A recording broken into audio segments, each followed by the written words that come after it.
Hey, fellers and fellettes and guys, gals, children of all ages, welcome to the big show. If you saw the last video where we did the banjo bolts, well, you're already right there with me. Sorry about the delay, but you know, editing takes time. Guy's busy. So yeah, this should look familiar to you. We got everything out of the way so where we can go ahead and take out all the old fuel lines. We're just getting rid of them all. And we're going to take out the pipe plugs on the corners that don't have fuel lines to them now because we're doing the old FRX, RiffRaff FRX system, which I think I told you about a little bit on an earlier clip. But here's basically the heart of the system, is this piece right here. I mean, other than that, you got lines to run to your, what are currently the dead end corners of the head. And these lines are going to return back to here.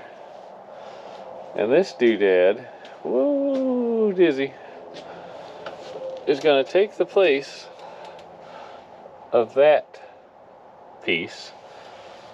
And so then we'll have these two ports for the returns to come into. And the check valve type spring and poppet that goes in there determines what your fuel pressure is at your fuel bowl. And we got options. There was no construction paper in there, so I have to get online and double check and see what color means what, but yeah, we'll have to do that. But anyway, that'll be our FRX. This will be our new braided fuel lines, and we're going to get rid of some restrictions and the connections that the factory system has. And yeah, overall, it's part of our plan to improve the fuel system over what Ford put on these from the factory, because of the dead end fuel system and the heads and the whole number 8 cylinder stars for fuel, long lead injector to try to fix it, blah blah blah. We're just gonna, at least that's the intention, instead of going all out and buying the regulated return system.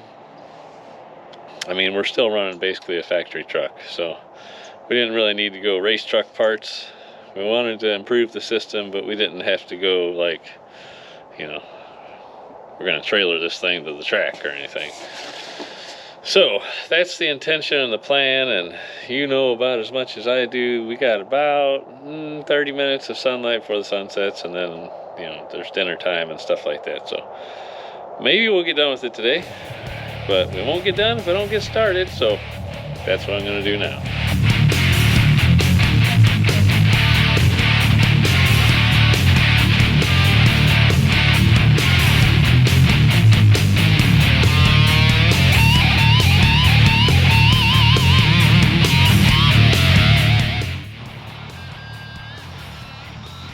Oh, well, I figured I might as well get you in here with me.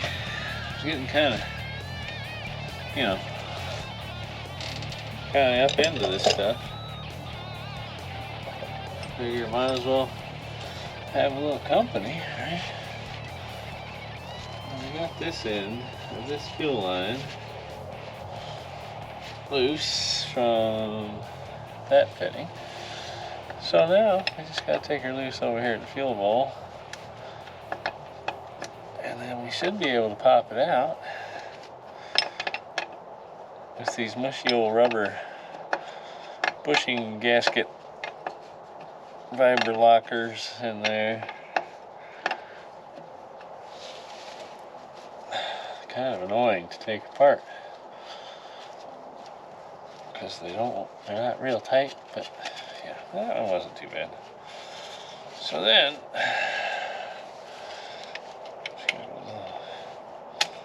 prying action,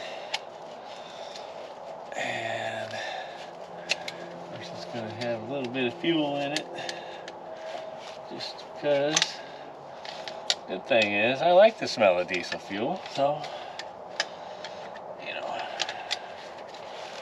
it's fine. Oh, come on, don't you love bar puzzles? Get out of there. There's gotta be a way. It just has to be. Okay, I think I figured it out. Do I win a bag of peanuts? I'm gonna have to bend it. Wow, I just bend it. That makes it easy. I cheat a little. I still win the bag of peanuts. Alright.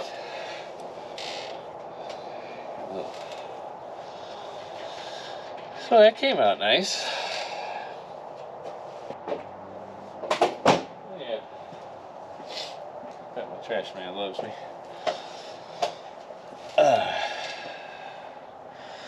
So, if I can, my fingers will bend that direction. Ah, forget it. It's just for the old bracket. We don't need it. New braided lines, got the highest in technology. DuPont, something or other. Coating on them anyway, right? Oh, that ladder's gonna fall. Oh, yeah. Oh, I'm too old for this shit. There we go. See, if I was just changing out, you know, the leaky bushing here, this fitting right here is where it's at. And, you know, considering that we did away with the pesky exhaust that was in the way. Super convenient to get to now. Oh, come on, you. If only I had a ratcheting open-end wrench. I don't even think there is such a thing. How would it work? I don't know. You probably can't hear me anyway. Talking to my shoulder. I wonder what George Strait's doing today. You reckon he's in his driveway over a power stroke? I doubt it. I wonder where Derek is.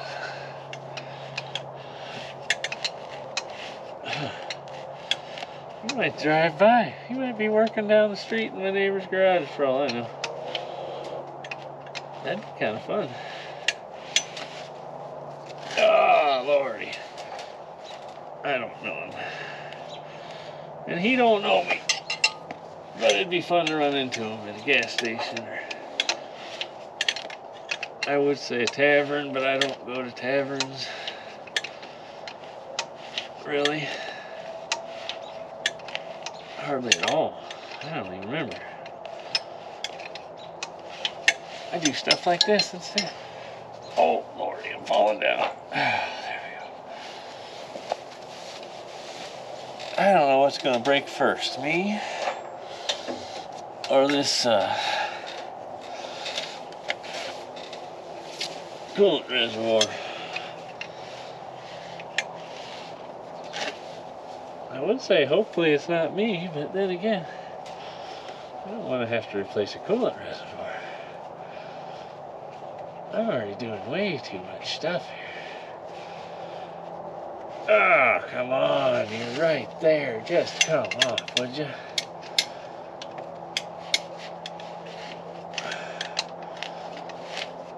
Open end wrenching off a fitting around the corner. Don't push there. Push there. That's correct. Great. Alright. So, at least this end is easy to get to. Since we took out that relay bracket. Ooh, we gotta make sure when we put in the new fuel lines we don't run them to where that bracket won't go back. We'll have to test fit all that.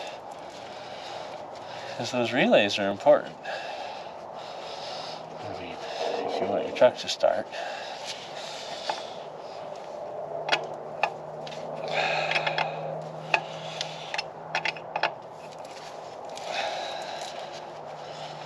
Alright.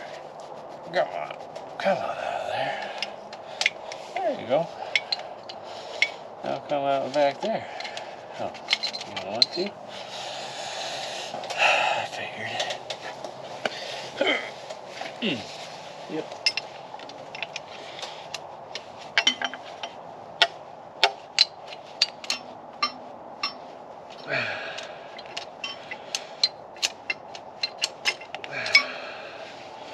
Yeah, that was easy. Not really. Now, another bar puzzle. This one's a little easier though. We're drifting fuel in the valley for good luck. You know these old power strokes, they like the fuel in the valley. Alright, so let me show you something. Are you still recording? Yep. So this is a fairly common replaced part. And so this was the end that was leaking. Here's where the clamp bracket is. You can see somebody wrapped electric tape around it. And I mean, she's already pretty rusty again. So that was kind of the gist of why I'm just replacing these old fuel lines. These vibra locks are known to leak.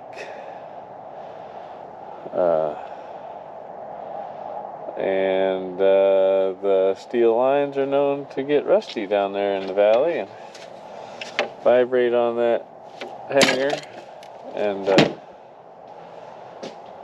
yeah, fail on a guy. So, you know, we got these instead. So I got to take the fittings out of the head on each corner, and then the plugs out of the head on each corner, and then we got to get figured out how we're going to tie that all together there. Seems like we got to take the fuel bowl bolts loose so it can rock and pull that and do that, and yeah, that's what I saw. We're supposed to pull those bolts loose. This gives the fuel bowl room to move, which gives us room to wiggle stuff here. We got to take these two bolts out here. I think the kit came with new bolts. You know, we got to take that loose, pull it back out of the way. There's a lot going on just with that part, putting it in, but it's really simple too at the same time. I mean, there's a lot going on, but it's not that complicated. So I'll get back to it. Well, things got out of hand a little bit, and now it's dark out. But we've got the new fuel lines ran. One from back there to the fuel bowl, front of the driver's side head around to the fuel bowl, and we've got the plug pulled out and the new line attached there, and right now we're just kind of floating, same as back there. Got the line floating here. Got a pressure regulator taken apart. Now be careful when you're backing out those two bolts that hold that old housing on. I just pulled this loose. I got the old rubber vibra lock, Parker, whatever we call it, gasket out of there. Make sure you get it all out of there, otherwise the new one won't seal up right. And then I just took a break to go and Google up on the, you know, computer machine and figure out which spring I'm using. So just got to get this back together. I think I'm going to use the gold spring. They claim that's 62 to 65 psi spring, which I do believe that's what I want. The black one, I believe it was like 67 to 70, and the silver one 57 to 60 or something like that. And also well, to finish that thought, 60 to 65 sounds right to me. I'm going to throw Loctite back on, well, just about every bolt that I put in. Well, and when I say Loctite, I meant to say anti-CZ. Because, well, it's nice when you go to take things back apart later, if the bolts don't, you know, twist off on you. And I think I got lucky. It looks like some of these bolts might have done that before. So that's nice of them. Guess that's why I didn't break any off. Alright, well, believe it or don't, we made a lot of progress over here. I'm tired. My back hurts, but looky over here. I mean, can you tell? We got accessories back in, and there's even a belt. We got our fuel crossing over system completed. Hopefully no leaks. Haven't checked yet, but we don't have batteries hooked up, so we can't. Let's see. Next time I get a chance, I got to get the exhaust put back on, wiring harness installed, CCV mod done, and you know, intake piping, intercooler piping, X pipe, you know, all the piping. Yeah, so that should be able to be done, you know, if I have a good day to do it, like today. Got a lot done today. Basically, fuel system. What else? Yeah, that's it. That's all I got. That's all I got for today. Gotta go back to the work week. And so Black Beauty's gonna sit here and wait for me until I get back to it. I hope you are having a fantastic everything, whatever you're having. And we'll talk to you soon.